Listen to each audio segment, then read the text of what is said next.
Previously on Land of the Free. No children inside of this daycare center. And look at this daycare center right here. No children inside of this daycare center. But between those buildings, over $2.6 million. We were just curious, where are the children at? Here's another daycare center inside of the same building. We don't want you to be videotaping anything. Where is all the money going for if there's no children at these daycare centers? Sir. Yes. I told you, please leave.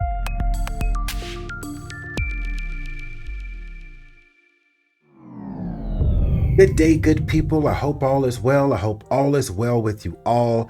Today's video is specifically for one of my favorite viewers, Kind Honey Rose. Kind Honey Rose has checked on me and this channel throughout my hiatus in 2025, and I super appreciate it.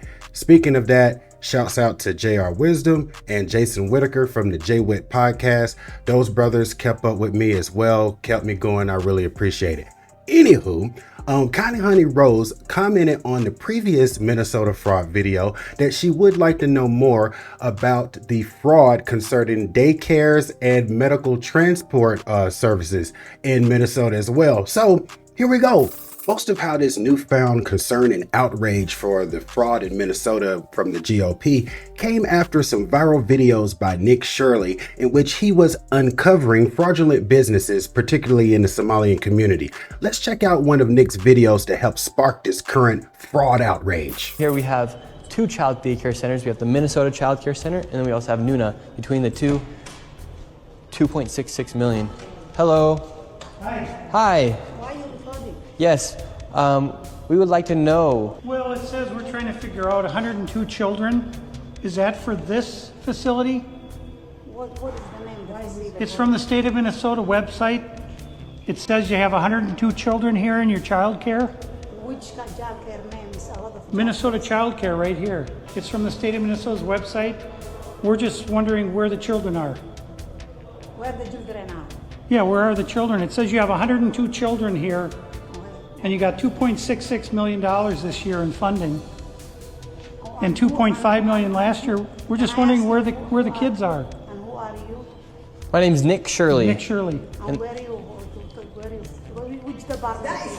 Oh, we are from ourselves. Yeah. Hello, we'd like to ask where the money's going. Look at that. Shut us down. Where are the children at? No children inside of this daycare center. And look at this daycare center right here. No children inside of this daycare center. But between those buildings, over $2.6 million. We were just curious, where are the children at? Here's another daycare center inside of the same building. We don't want you to be videotaping anything. Where is all the money going for if there's no children at these daycare centers? Sir. Yes. I told you, please leave. In the grand scheme of things, Nick hasn't uncovered anything new. Based on both reporting and public record, Minnesota has been fighting fraud, which included several prosecutions for years before Nick began uncovering them. However, Nick did uncover something very important, and that's that the oversight systems are too cumbersome and slow. What Nick did for the Daily Mail, someone from the state of Minnesota should have been doing. Nick was at this daycare while the potential fraud amount was still at about $3 million. Not $300 million when the state's current systems seem to trip and have somebody look at them. Let's check out some of what the state of Minnesota has been doing about fraud over the last few years. These fraud cases, Phil, have become a major political flashpoint for Republicans, and this has been going on for years. A state audit earlier this year, again, this was just one chapter in this story. A state audit earlier this year found that funds meant for frontline workers in Minneapolis were being scammed away. And Republicans and the administration have begun to target Somali migrants in that state. Today, in a statement to CNN, Minnesota Governor Tim Walz' press office said the governor has worked for years to crack down on fraud and asked the state legislature for more authority to take aggressive action. He has strengthened oversight, including launching investigations into these specific facilities, one of which was already closed. He has hired an outside law firm to audit payments to high-risk programs. He's also shut down the Housing Stabilization Services Program entirely and announced a new statewide program integrity director and supported criminal prosecutions. Phil, this is the latest chapter. We have no indication this story is anywhere close to over. All right, here we are on the Daily Mail. I wanted to get the comment from the gubernatorial candidate. Where is she? Here she is. All right. Gubernatorial candidate Lisa DeMuth is among those leading calls for greater scrutiny and is running on a platform of exposing fraud in the Democrat-led state. All right, let's jump down here because I want to get to this one specific comment. And what does it say here? Right here. All right. Fraud is easy to find if you're willing to look for it, DeMuth says.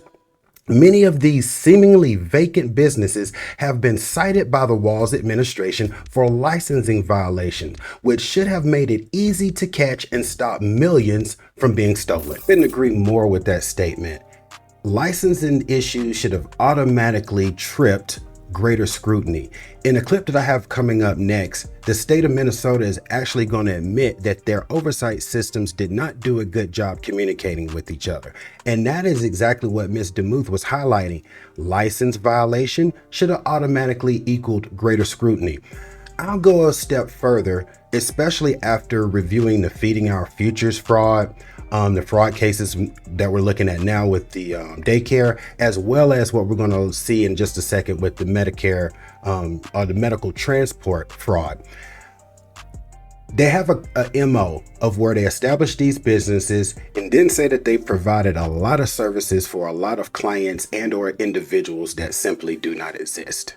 But before I jump ahead of myself into the whole MO of this fraudulent part of the Somalian community, let's jump back and check out what the state of Minnesota themselves have admitted about their inability to coordinate to properly snuff out these things before they balloon into $50, $100, $200 million marks. Let's check it out. Our top story tonight, fraud is the reason for a new focus on coordination at Minnesota state agencies. But even as they highlight progress on prevention, the state's fraud problem is political fodder. Yeah, our Corin Hoggard is at the Capitol for us tonight. And Corin, we already know the Walz administration is under heavy criticism from Congress, but also from communities throughout greater Minnesota too, right? Yeah, Tim and Kelsey, we are seeing guardrails against fraud being constructed in real time, but all of this a couple of years after the first big fraud charges came from Feeding Our Future. And so this topic is going to be at the top of headlines, at least through the gubernatorial election next November. Fraud of $9 billion or more in Minnesota is the story federal prosecutors are now telling, although they've so far proved a lot less. I do have concerns that people will repeat that figure as fact. Good riddance to Governor Walz, but he cannot escape accountability for the estimated $9 billion in fraud. The state is scrambling to rein in the fraud and the perception that the governor and state agencies didn't take it seriously soon enough. In October, an outside agency started auditing the state's 14 programs deemed to be at high risk for fraud. The month before, BCA Superintendent Drew Evans held the first monthly meeting of the people who are responsible for monitoring fraud in each state agency. Sometimes we have fragmented systems that don't share data well across the enterprise. We've known that's a problem. For the first time, agencies with different structures are sharing information about vulnerabilities and the tools to plug those holes. Identifying trends and issues that are being seen to get everybody on the front page before something replicates in another state agency. But as they try to minimize fraud, Republicans are keeping it in focus. The U.S. House Oversight Committee announced Monday it asked to interview 7 current and former Minnesota state officials to get details on how fraud grew to at least the $350 million proved to date. And 98 mayors cited concerns about fraud in a letter complaining about costs shifting to local communities and raising property taxes. DHS Inspector General James Clark says the state had a business vetting problem and they need better monitoring technology, but they've made strides this year. Since I've come aboard in March, we are leaning into enhanced data analytics. So some of the work that you've seen, suspending payments to providers, that is a result of data analytics. A couple of things from that clip. Minnesota has been at this for years. The Feeding Our Future fraudsters, along with 70 others, were prosecuted well before Mr. Shirley's viral videos caught the attention of the GOP. With that said, The state admitted to being inefficient and not communicating well. This caused the identification of fraud to be slow and for amounts to balloon to the hundreds of millions. Is 350 million in proven fraud the same as 9 billion? No, but it's way too much to be wasting in taxpayers' funds. And also it robbed communities that actually need those unprovided services, needing those services. Minnesota should have acted like the building was on freaking fire when they noticed these vulnerabilities. States are supposed to have PIUs, program integrity units, that snuff out fraud like this. I don't know what Minnesota's was doing. I don't know how these Somalian companies can barely have a physical location, send in an invoice that says that they've served 5,000 meals in 1 week, and nobody go out and physically check. All right, before we get out of here, let's go check out one of these medical transport companies that didn't get checked on before they cost taxpayers millions of dollars.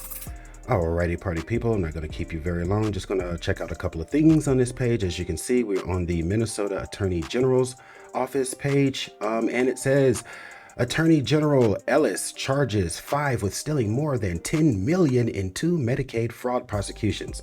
Let's jump down here to see what some of these guys did. Again, we're at $9 million. This is for 2 individuals. All right, let's read this part right here. I'm maybe say the names, I may not, I don't know. Yeah, screw the names. You can see them right here. All right. First, 2 individuals, blah, blah, blah, and blah, blah, blah, med, built the program through their agency, Promise Health Services, LLC. Promise claimed to provide home and community-based services, but it lacked any building and operated for years out of a freaking mailbox. The co-conspirators fraudulently obtained Medicaid funds by billing for services not provided. Services were billed based on false documentation. Services were overbilled. Services were billed but lacked any documentation to support the services, and kickback provided to recipients to induce them to receive services, quotations, from the agency. All right. While Yusuf operated Promise, the agency stole more than $7.2 million. MFCU investigators determined that Yusuf and co-defendant Ahmed frequently used the money stolen from Medicaid program to fund a lavish lifestyle. What a surprise. Including directing $1 million from Promise business account to Yusuf's personal account and withdrawing over $387,000 in cash. Yusuf and Ahmed almost spent more than $22,000 at a furniture store despite Promise lacking any physical office, spending over $42,000 at a luxury automotive dealers and over $80,000 at luxury clothing stores including Coach, Canada Goose, Michael Kors, Third Degree Heat, Nike, and Nordstrom. So we kind of get the picture. It's the same thing that the Feeding the Futures people were doing is the same thing the Daycare people are doing, that they sign up and then they just pretend like they have people and services that they provide. They send in invoices, the state pays them, and voila, they're rich and running around spending lavishly. Cool. All right, party people, you see the MO, you see how it operates. Do you think that this issue is strictly a Minnesota problem with their social services and people finding vulnerabilities to exploit them through fraud? Or do you think this probably happens with every state's social service systems across the country? Also, I'd like to know, do you think that the GOP is actually enraged and concerned about fraud, or are they only using this as an opportunity because it's in a Democratic-led state and an immigrant community that is perpetuating all of this fraudulent activity? Engage and let me know in the comments, party people. Until next time, peace and stay informed.